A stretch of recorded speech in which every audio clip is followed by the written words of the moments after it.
नमस्कार। आज खुशियां मनाने का दिन है, ढोल बजाने का दिन है और लड्डू बांटने का भी दिन है। हम ये बात इसलिए कह रहे हैं कि राहुल गांधी ने ऐसे संकेत दिए हैं कि यदि उनकी सरकार आ गई तो वो लोगों के खातों में खटाखट रुपया भेजेंगे। खटाखट झांसी में बोल रहे थे राहुल गांधी और कहा कि खटाखट रुपया भेजेंगे, सरकार बना दो बस, और सरकार बनते ही हम खटाखट रुपया देंगे। अब आप देखिए, खटाखट फटाफट, ये जो भाषा है राहुल गांधी की, इधर आलू डालो इधर फटाफट सोना निकालो, ये राहुल गांधी हैं।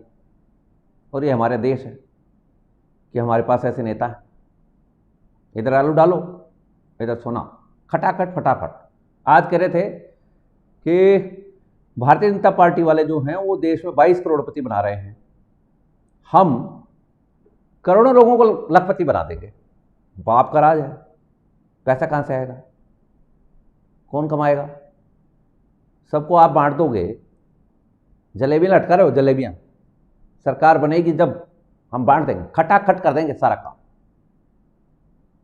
8500 रुपये, 8500 रुपये खटाखट आपके खातों में है, राहुल गांधी बोल रहे हैं बड़े जोश में। और ये जनता बेवकूफ है कि मुफ्तखोरी में फंसी रहेगी। एक हद है, देश की रेवेन्यू का एक स्ट्रक्चर होता है, उस स्ट्रक्चर को आप डिस्टर्ब करना चाहते हैं। आप कह रहे हैं वही सोशलिज्म, वही समाजवाद का नारा जो समाजवाद कहीं चला ही नहीं आज तक दुनिया में। हाथ की 5 उंगलियां बराबर होती नहीं, परिवार में भी 5 सदस्य होते हैं, पांचों एक साथ, एक का पांचों ही आईएएस नहीं बन जाते हैं, या पांचों ही उतना नहीं कमाते हैं। एक कमजोर होता है, एक ज्यादा होता है, एक ताकतवर होता है, वैसे भी शरीर में भी कमजोर होता है। ये समाज का, ये विधान का, ये सृष्टि का नियम है। आप इसको चैलेंज कैसे कर सकते हैं? चेंज कैसे कर रहे हैं? और कर नहीं पाए। अरविंद केजरीवाल भ्रष्टाचार मुक्त दिल्ली या भारत बनाते बनाते और मुफ्त रेवड़ियां बांटने के चक्कर में जेल पहुंच गए। मुफ्तखोरी का किसी को झांसा देना आसान है, लेकिन आप दोगे कहां से? आपके घर में तो पैसा है नहीं कि घर से लाके दे दोगे। सरकारी संसाधन है, सरकारी संसाधन। मनमोहन सिंह कह रहे थे, आप ही के, राहुल गांधी को पूछे, आप ही की सरकार में जब डॉक्टर मनमोहन सिंह थे, प्रधानमंत्री थे, आपके लीडर थे, वो कह रहे थे कि पैसे पेड़ों के नहीं लगते। जब सरकार में आ जाते हो आपकी भाषाएं बदल जाती हैं, फिर आप राजा हो जाते हो। आज जनता से मांग रहे हो याचक की तरह। अब और क्या कह रहे हैं वो सुन लीजिए। झांसी में क्या हंसी आई है वो जरा सुनिए। वो कह रहे हैं अग्निवीर योजना को हम फाड़ के कचरे के ढेर में डाल देंगे, फाड़ कर फेंक देंगे। ये फाड़ कर फेंकना, खटाखट, ये भाषा देखो। वैसे राहुल गांधी को फाड़ कर फेंकने का बड़ा शौक है। ये फाड़ने का जो शौक है, ये आप देखें जरा क्या है। जनप्रतिनिधित्व अधिनियम की जो रेजोल्यूशन पास कर रही थी संसद में यूपीए की सरकार, राहुल गांधी की सरकार, जिसमें यह प्रावधान किया जा रहा था, सुप्रीम कोर्ट ने इंदिरा साहनी वाले केस में यह कहा था कि 2 साल से ज्यादा की सजायाफ्ता जो जनप्रतिनिधि हैं, जो एमएलए, एमपी, मिनिस्टर हैं, उनको पद छोड़ना पड़ेगा। तो पद छूट गया राहुल गांधी का। अभी हाल में 2 साल की सजा हुई थी अवमानना में, पद छोड़ना पड़ गया। वो तो सुप्रीम कोर्ट ने रिलीफ दे दी। अन्यथा वही जो फाड़ा जनप्रतिनिधित्व अधिनियम का जो रेजोल्यूशन पास किया था संसद ने, करने वाली थी, मतलब मनमोहन सिंह की सरकार, प्रिंट आउट ही आया था, वो राहुल गांधी ने फाड़ दिया। तो अब कह रहे हैं अग्निवीर योजना को हम फाड़ कर फेंक देंगे, कचरे के ढेर में लगा देंगे, 370 को हम हटा देंगे, पुनर्विचार करेंगे। बाबरी मस्जिद की जमीन के बारे में बयान आ रहे हैं कांग्रेस की तरफ से। ये है कांग्रेस का झांसी में। अब आगे मैं नहीं बोलूंगा कि ई की मात्रा की जगह आ की मात्रा हो जाए तो क्या हो। ये है टोटल, बस हमारी सरकार बना दो, 1-1 लाख रुपए महिलाओं के खाते में डाल देंगे, खटाखट आपको रुपया दे देंगे, अग्निवीर योजना को कैंसिल कर देंगे, 370 में भी। और क्या कह रहे हैं कि हम आपको लखपति बना देंगे, यानी कि भारतवासियों को लखपति बना देंगे। अच्छा, आपकी सरकार थी जब क्या स्थिति थी? हर बार खबरें आती थी, इतने घपले, इतने घोटाले, इतना कर्जा चढ़ा हुआ है देशवासियों के ऊपर। तेल के भाव, दालों के भाव आसमान छू रहे थे। आज यदि हम बात करें, सड़कों की स्थिति आप देख सकते हैं, रेलवे का काम आप देख सकते हैं, रेलवे का टाइमिंग देख सकते हैं, रेलवे की कंडीशंस देख सकते हैं। विमानन सेवाओं को देख सकते हैं, इंफ्रास्ट्रक्चर के बाकी कामों को देख सकते हैं, जीडीपी को देख सकते हैं, सेंसेक्स को देख सकते हैं। जो सेंसेक्स अर्थशास्त्री, महान अर्थशास्त्री डॉक्टर मनमोहन सिंह के टाइम में कितना होता था, आपको ध्यान है? 12, 15, 13, 14, 15,000 डाउन, आए दिन खबरें आती थी सेंसेक्स डाउन। यही सेंसेक्स 75,000 के आसपास चल रहा है। और 2024 में जो अनुमान लगाया जा रहा है जिस तरह का कि यदि मोदी सरकार रिपीट होती है तो ये 90,000 छुएगा। ये काम चल रहा है, लेकिन अब वश नहीं चल रहा, क्योंकि भाई हम अंग्रेज ने तो हमें सत्ता दी थी। अंग्रेज तो ये जो भारत की जो सल्तनत है, रियासत है, ये हमें सौंप कर गया था। तुम कौन होते हो? तो अब जनता से कह रहे हैं ये तो वश नहीं चल रहा इनका। यहां चुनाव का है, डेमोक्रेटिक सिस्टम है, अदरवाइज तो ये कहते कि तुम कौन? अंग्रेज से हमने लिए सत्ता, हम राजा हैं। तो राजाओं का काम चल रहा था। सत्ता हमें चाहिए किसी भी प्रकार से, येन केन प्रकार। आज वैसे झांसी में फांसी जो आई वो ये भी आई कि अखिलेश बाबू भी साथ थे। दोनों डायनेस्ट की सभा थी। अब राहुल गांधी क्या और क्या करें, इंटरेस्टिंग देखिए आप। वो कहते हैं कि हम अडानी अंबानी की सरकार की बजाय गरीबों, दलितों, शोषितों, वंचितों की सरकार लाएंगे। तो भाई कांग्रेस से आप तो जरा हट जाओ, दलित, शोषित, वंचितों को जरा सरकार में लाओ तो सही। आप क्यों आगे हो रहे हो? फिर कांग्रेस का प्रथम परिवार बने हो, घूम रहे हो। ये परिवार की चाबी दो ना किसी को, दलित, शोषित, वंचित को दो। आप राजकुमार हैं, आलिशान गाड़ियों में घूमते हैं, हेलीकॉप्टरों में यात्रा करते हैं, आप कह रहे हैं दलितों की सरकार बना देंगे, गरीबों की सरकार बना देंगे। किससे बात कर रहे हैं? बट भारत है, भारत की जनता है। जिस तरह का मामला हम देखते आ रहे हैं, कुछ भी हो सकता है। जिस तरह के झांसा पट्टी इन्होंने कांग्रेस वालों ने की है पहले भी, अब बीजेपी भी हालांकि उसी राह पर कई बार चलती है। कई योजनाएं इसी तरह की हैं जिनमें कोई कुछ नहीं कर सकता, वो उनको वैसी ही रखनी पड़ती है, मेंटेन रखना पड़ता है, क्योंकि जनता ऐसी है। जनता को वही लुभावनी बातें चाहिए। अच्छा ये आ जाएगा तो ये रुपया दे देगा हमको, खटाखट रुपया मिल जाएगा, इसकी सरकार बना दो। अरे भाई रुपया, टैक्स से रुपया आता है। अब इतनी भीड़ वाला देश है, सड़कें भी बनानी है, सारे काम भी करने हैं, तो बात यहां यह कि अवसर की बात करनी चाहिए, रुपए लेने की बात नहीं करनी चाहिए। अवसर दीजिए। सरकार का कर्तव्य है कि रियाया को, जनता को कमाने के अवसर दे, अपॉर्चुनिटीज इतनी बना दे कि कोई आदमी गरीब रहे ही नहीं, जितना उसको जरूरत है उतना तो कमा सके कम से कम। ये नहीं करती सरकारें। अपॉर्चुनिटीज के भंडार, चाइना में यही हुआ, चाइना ने खोल दिए दरवाजे, वहां बच्चे से लगाकर। अब हमारे यहां तो बाल श्रम और लागू हो गया। ये कांग्रेस की सरकारों में यही उठपटांग से चीजें हुई है, क्या करें।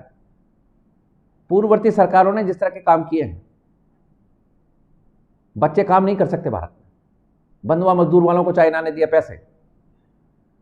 यही स्वामी, अभी नाम मैं लेना नहीं चाहता लेकिन ले लेता हूं, अग्निवेश टाइप के जो लोग थे, यही जो कपाट वाले लोग थे, कई तरह के एनजीओ खुले हुए थे उन दिनों, बंधुआ मजदूरों का आंदोलन चला रहे हैं, बीड़ी मजदूरों का आंदोलन चला रहे हैं। अरे भाई जो काम बच्चा कर सकता है। अब ये बात है कि शोषण हो रहा है तो शोषण के खिलाफ जंग होनी चाहिए, न कि आप पूरे का पूरे सिस्टम को ही खत्म कर दो। ईंट भट्टा मजदूर ठीक है, मजदूरी नहीं करानी चाहिए बच्चों से, तो अपॉर्चुनिटी तो दो उनको। मजदूरी करते हुए पढ़ कर ले गए और वहां बाल सुधार गृह में रख दिया। बाल सुधार गृह में वो अपचारी बन गए, अत्याचारी बन गए। वहां उनके साथ पहले अत्याचार हुआ, यौन शोषण हुए, फिर उन्होंने शुरू कर दिए। ये सिस्टम नहीं होता है। सरकार के जो मुखिया होते हैं उनको प्रजा को बच्चों की तरह से रखना चाहिए, झांसा पट्टी नहीं होनी चाहिए। ये गोली गपाड़े का काम नहीं चलेगा। ये इस तरह से खटाखट पैसे लो, मतलब कैसे भी करके सरकार हमारी बना दो, कुर्सी दे दो बाबा। ये स्थितियां चल रही। झांसी में झांसा पट्टी, ये हुआ आज। तो अब इसमें एक और है कि मुफ्त अनाज योजना अभी जो चल रही है कोरोना की वजह से, उसमें राहुल गांधी ने आज बड़ा एडवांसमेंट वाली घोषणा की। उनका कहना था कि ये योजना हमारी थी, सरकार हमारी जब थी हमारी योजना थी। हाँ ठीक है, राशन की कतारों में आप नहीं खड़ा किया ना देश को, इंस्पेक्टर राज आप ही तो लाए। देश के लोग अपनी अस्मिता के साथ अपने अभिमान के साथ, स्वाभिमान के साथ न जी सकें, इसी के लिए आप पूर्ववर्ती सरकारों ने ऐसा किया कि देश की जनता को नीचा दिखाने के लिए उनको लाइनों में लगाया। इंस्पेक्टर राज लाए, राशन की दुकानों के ऊपर लाइन लगी पड़ी रहती थी 5 लीटर केरोसिन लेने के लिए, 2 किलो दाल के लिए। हर प्रति व्यक्ति पाव या आधा किलो चावल और पाव आधा किलो चीनी देते थे, उसमें भी पैसे लेते थे, और वो जो माल आता था वो इतना घटिया था जिसकी कोई हद नहीं। आज ओपन मार्केट है। आपका काम सिर्फ इतना है कि आप देश की जनता को अवसर दें, स्किलफुल बनाएं, और वो नाम मात्र के लिए नहीं। ये जो रेड टेपिज्म है, जो ब्यूरोक्रेसी है, इसको थोड़ा सा चेक करें। खातों में 25,000 रुपए में आप धंधा शुरू करवा रहे हो। 25,000 रुपए में आदमी एक रेफ्रिजरेटर नहीं ला सकता। आप करो 25,000 रुपए ले जाओ, आप बिजनेस शुरू कर लो। वो 25,000 रुपए लाएगा, खर्च हो जाएंगे उसके, भागदौड़ करने में खर्च हो जाएंगे, फिर वो धंधा होगा नहीं, उसके नाम पर लोन हो जाएगा। अब आज राहुल गांधी कह रहे हैं कि हम लोन माफ कर देंगे। पहले किया था ना आपने, भाई लोन माफ कर दिया, किया था क्या? क्या हो रहा है? घृणास्पद बातें होती, तरस आता है इनको, कुछ समझ से बाहर की बातें हैं। ऐसी ऐसी उल्लू पटाऊ योजनाएं हैं कि जिनका कभी भी आज तक कोई निचोड़ नहीं निकला। 60 साल आपके पिता दादा दादी ने राज किया है, तब कहां गई थी आपकी पार्टी, आपकी सरकारें, कि आज भी गरीब आदमी है, आज भी आप गरीब की बात कर रहे हैं। कांग्रेस 60 साल तक गरीबी हटाती रही देश से, हटी नहीं। अब आप वापस कह रहे हो देश की जनता को गरीब बनाएंगे। ये जो अरबपति हैं, इनका धन लूटेंगे एक तरह से, तभी तो देंगे जनता को।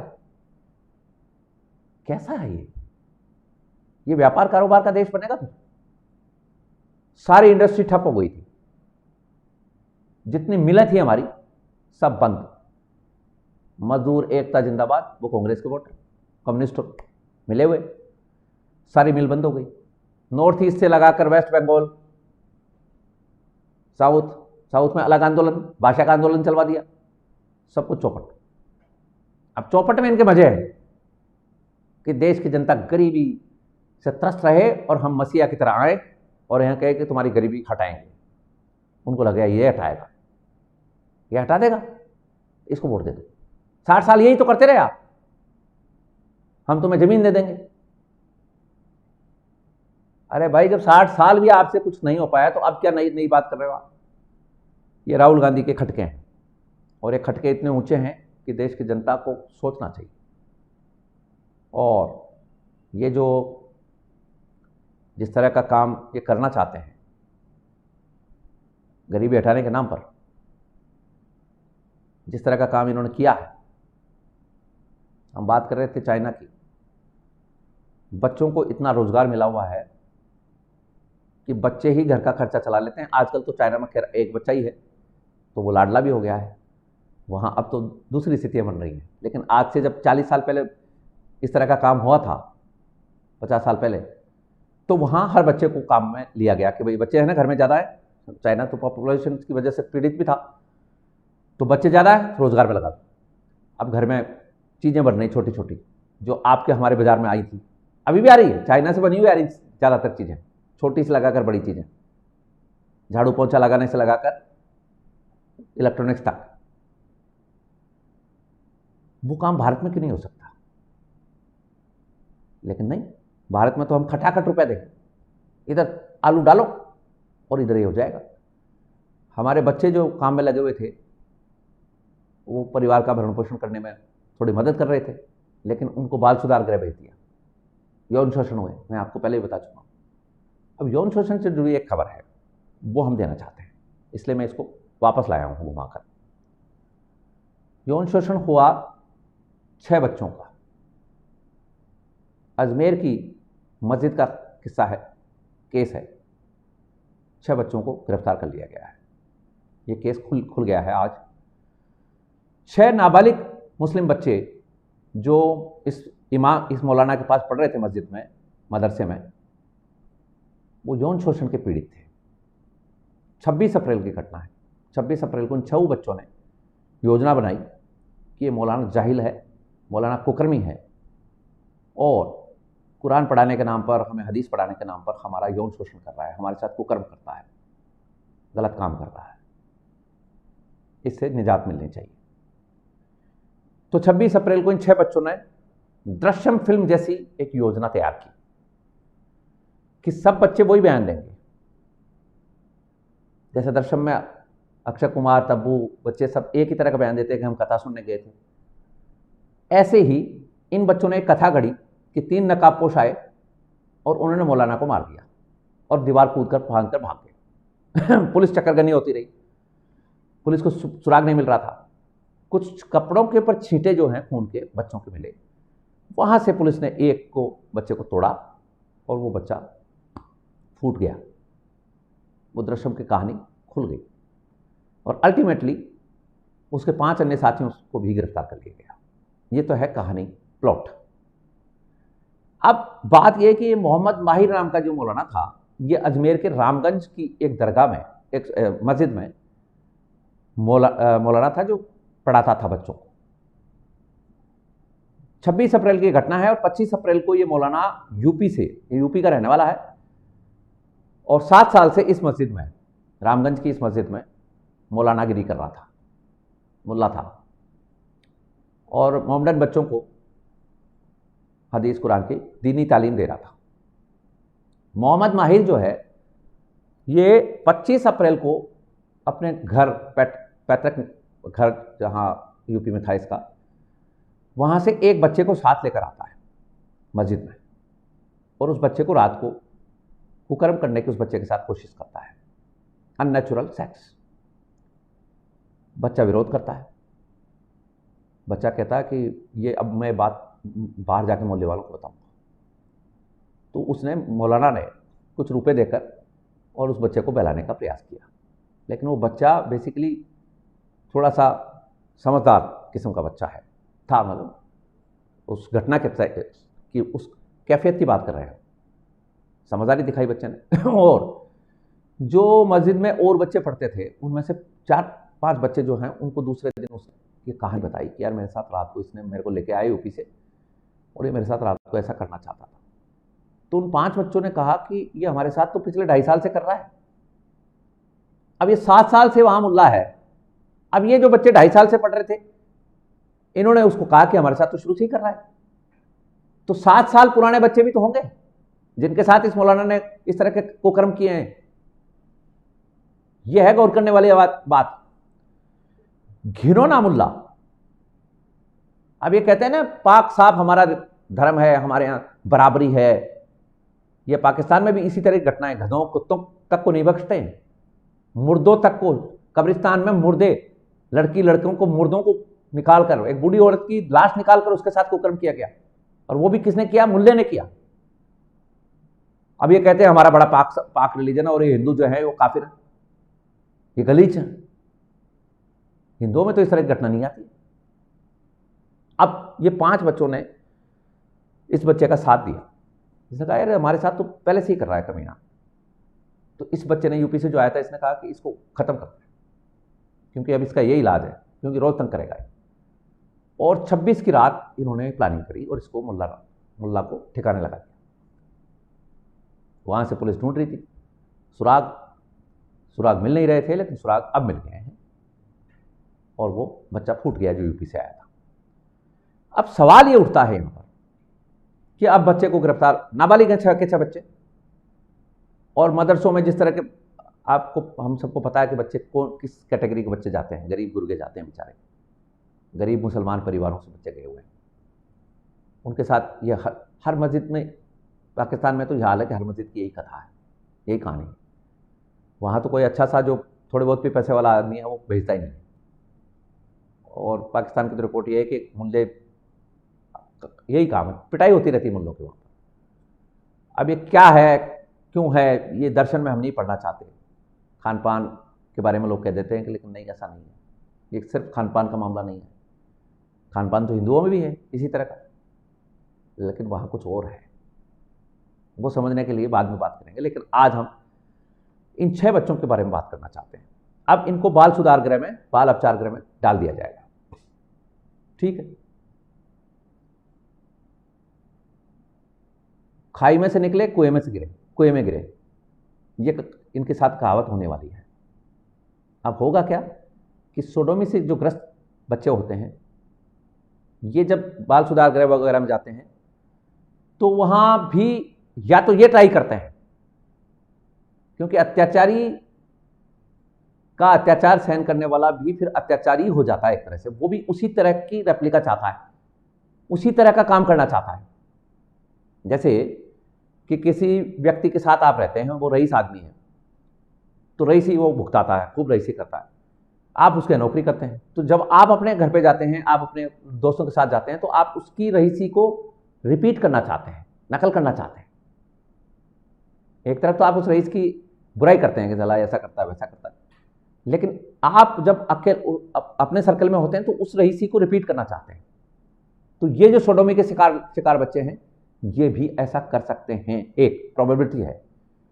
दूसरी प्रोबेबिलिटी यह है कि बाल उपचार गृह में ऑलरेडी इस तरह के अपराधी पहले से रहते हैं, जो तैयार बैठे रहते हैं। आपको चांदनी बार का वो दृश्य याद होगा जिसमें तब्बू नाम की जो एक्ट्रेस है, जो रोल निभाती है एक बार डांसर का, उसके लड़के को, उसका पति तो मारा जाता है, वैसे ही वो अपराधी होता है, वो शूट आउट में मारा गया, लेकिन उसका बच्चा जेल में गया, नाबालिग था, उसके साथ वही कृत्य हुआ।